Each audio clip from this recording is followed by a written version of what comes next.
나는 물질에 뿌리 박혀 있는 마음과 의식을 고행으로 바꾸려고 했던 방법을 내려놓았고, 바람에 날려버리듯 전혀 존재하지 않는 것으로 스스로에게 인식시키고, 자신이 존재하고 마음을 주관하고 있다고 끊임없이 환상과 미망을 일으키던 그 마음과 의식을 존재감을 부여하지 않은 채로 태초부터 없었던 것이라고 스스로에게 입력시켰습니다. 매 순간 일어나는 먼지처럼, 흙탕물처럼 일어나는 것들을 마음의 동요 없이 진동이 일어나지 않도록 완전하게 무시해버리고 투명인간처럼 바라보기 시작했습니다. 일어나는 생각들과 요동치는 마음의 파도들을 아무 흔들림 없이 바라보게 되었습니다. 아무리 나를 흔들려고 하여도 나는 부화내동하지 않고 요지부동하고 관조하게 된 것입니다. 나는 드디어 저급한 마음과 의식을 아무런 색깔을 입히지 않고 투명하게 바라보면서 사라지게 하였던 것입니다. 어떻게 하던지 나를 흔들었던 마음과 의식은 더 이상 나와 동거하고 있다가는 자신들도 죽게 되겠다는 그런 의미에서 그동안 깊숙이 뿌리박고 있던 것을 거두고 사라졌던 것입니다. 나는 나를 죽임으로써 저급한 마음과 의식을 도망가게 한 것입니다. 저급한 의식을 죽이려 했다면 성공하지 못했을 것입니다. 다른 말로 바꾸어서 표현하자면 나는 현재의 마음과 현재의 의식을 이타심으로 바라보았던 것이고 전혀 관여하여 개입하지 않는 것으로 지켜보았던 것입니다. 여러분들이 어려워하시는 부분이 바로 자신의 마음과 의식을 어떠한 행위, 의도 없이 지켜볼 수 있는 것일 것입니다. 일어나지 않을 때까지 자신을 그렇게 죽여서 움직이지 않는 것처럼 자신을 멈추게 하는 것을 어려워하십니다. 잠시 멈추는 것이 아니라 온전하게 멈춰야 하는 것입니다. 그렇게 마음을 바라보셔야 합니다. 여러분들은 어려우면 제풀에 지쳐서 쉽게 포기하고 돌아서기 때문에 제자리를 맴돌고 있는 것입니다. 여러분들이 해답을 얻겠다고 시도를 하셨다면 끝까지 포기하지 말고 가셔야 합니다. 설령 죽는 한이 있더라도 말입니다. 물론 육체의 죽음은 아니며 움직임을 멈추지 않았던 의식과 마음을 멈추게 하고 더 이상 움직이지 않도록 그저 지켜보면서 완전히 사라질 때까지 그렇게 하셔야 합니다. 저급한 마음을 영의 마음으로 변경할 수는 없습니다. 영의 마음은 새롭게 받아들이셔야 합니다. 육체의 죽음을 통한 자살이 아니라 의식과 마음을 죽음으로 이끄는 자살을 한다는 심정으로 달려가야 합니다. 그런 결심으로 하셔야 물질의 마음이 승복하고 물러가는 것입니다. 적당한 방법은 전혀 먹히지 않는다는 사실입니다. 여러분들에게 어렵다는 것을 알면서도 이렇게 주문하는 것은 구도의 길을 선택하여 가고 계시기에 그런 것입니다. 여러분들에게 희망을 전하는 것은 하고자 하는 자신의 용단이 있다면, 용기를 발휘하신다면 그렇게 어려운 과정이 아니라는 것입니다. 그것이 바로 두려움을 극복하는 것입니다. 두려움은 바로 여러분들을 포기하게 하고 여러분들의 발걸음을 뒤로 돌리게 하는 역할을 합니다. 여러분들은 두려움과 싸워 이겨야 하며 욕망과 싸워 승리해야 합니다. 그래서 전쟁에서 압도적인 우위를 점하고 있는 마음을 담대한 용기로서 무찌르기를 바라는 것입니다. 그래야만이 진정한 승자가 되는 것이고 두려움은 더 이상 존재하지 않게 되며 욕망 또한 사라지게 되는 것입니다. 두려움이 사라지고 나면 평화가 마음을 다스리게 되며 욕망이 사라지고 나면 겸손이 마음을 다스리게 됩니다. 사랑과 자비가 새 마음의 주인이 되어 더 이상 어둠의 심연 속으로 들어가지 않고 완연한 빛 가운데에서 행하도록 이끌게 되는 것입니다. 이것이 자신과의 싸움에서 승리한 사람만이 찾게 되는 보물이자 유산이라고 하는 것입니다. 저급한 어둠의 의식은 여러분들을 어둠의 자녀, 물질의 자녀로 묶어두고 영원히 자유를 강탈한 채로 노예로서 살아가도록 하고 있습니다. 아담이 잃어버렸던 빛의 의식과 영의 마음을 찾기 위해서는 저급한 마음을 모두 비우고 버리기를 바랍니다. 또한 육체의 자녀들이 아니라 영의 자녀들이라는 진실을 받아들이고 자신들의 자리를 찾으시기를 바랍니다. 자신을 바라보라. 형상에 반응하는 자신을 자세히 바라보되 간섭하지 말고 조용히 응시하세요.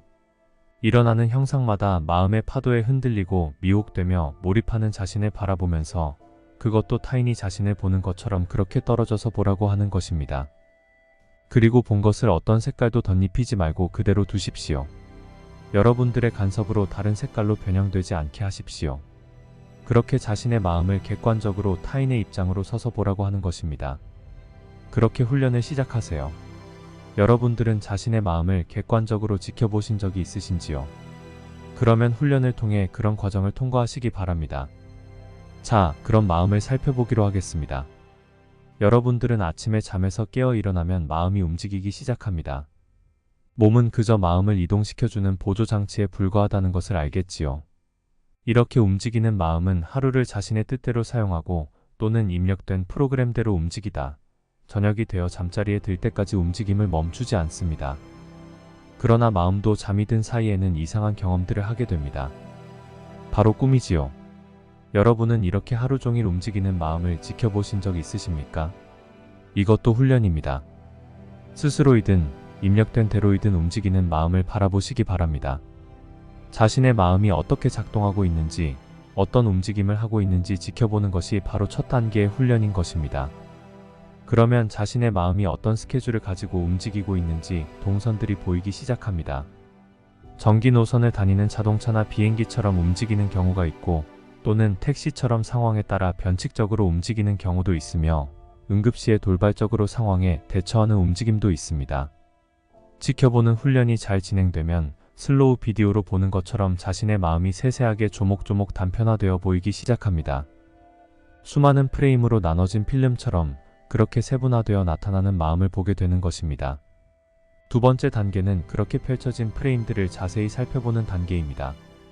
마음에 어떤 그림과 어떤 장면들이 기록되어 있는지 알 수 있게 되는 것입니다. 그러면 여러분들은 마음이 어떻게 움직이고 이동하였는지 자세하게 알게 되는 것인데 눈치채셨지요? 바로 그것입니다. 마음을 지켜보던 여러분들이 멈추어 서서 가만히 있었기 때문에 꼭 인형처럼 그렇게 지켜보았기에 보이기 시작한 것입니다. 여러분들에게 자신의 마음을 보고 평가하라는 것은 아닙니다. 자신의 마음이 어떤지를, 그 실체를 정확하게 바라보라고 하는 것입니다. 마음이 어디에 가 있는지, 무엇에 집중하고 있는지, 어떤 것에 관심을 두고 있는지, 무엇 때문에 흔들리고 있는지, 상처받고 있는 원인이 무엇인지, 왜 분노하고 있는지, 왜 슬퍼하고 있는지, 왜 고민하고 있는지, 여러 유형으로 나타나는 마음을 자세하게 바라보면서 지금까지 실체를 알 수 없었던 마음을 집중 탐구하라고 하는 것입니다. 이렇게 자세하게 관찰하다 보면 마음이 왜 이렇게 하였는지, 결과가 어떤 경로를 통해서 펼쳐지게 되었는지를 알게 되는 것입니다. 원인이 나오게 된 근원적인 부분을 살피게 되는 것입니다. 일체유심조라는 부분이 다음 단계로 이어져 나올 수 있는 것입니다. 그렇습니다. 모든 결과에 대한 원인이 바로 마음에서 시작되었음을 여러분들이 발견하게 되는 것입니다. 외부적인 형상들은 여러분들이 마음을 자세하게 들여다보는 동안 눈앞에서 사라져버리고 보이지 않게 되었음을 알게 되는 것입니다. 여러분을 그동안 기쁘게도 슬프게도 분노하게도 고민하게도 흔들리게 하였던 그 모든 것들이 마음에서 시작되었음을 눈치채신 것입니다. 바라봄의 효과가 나타나기 시작한 것이지요. 이제 모든 형상들의 원인 제공자가 누구인지 알게 되었습니다. 그러면 원인 제공자인 마음을 어떻게 할까요? 일체유심조를 알았으니 어떻게 자신의 뜻대로 할 수 있을까요? 마음을 주관하던 혼은 이때에 여러분들에게 이렇게 질문합니다. 너희가 마음을 움직이던 것이 혼임을 알게 되었는데 그러면 혼을 너희들이 조정할 수 있느냐? 라고 말입니다. 여러분들은 이 질문에 어떠한 대답을 하실까요? 있으신가요? 있지요. 당연히. 이것이 세 번째 단계인데요. 마음을 움직이던 혼을 꼼짝하지 못하게 하기 위해서는 마음이 움직이지 못하게 하는 것입니다. 마음이 움직이지 못하게 한다. 어려운가요? 아닙니다. 바로 마음이 아무것도 할 수 없도록 움직임을 멈추도록 하는 것인데 마음이 어떤 형태로 움직이던 어떤 반응을 보이던 일체 관계하지 않은 상태에서 멈추세요. 추호도 흔들리지 않는 상태로 멈추는지 반응을 보이지 말라는 것입니다.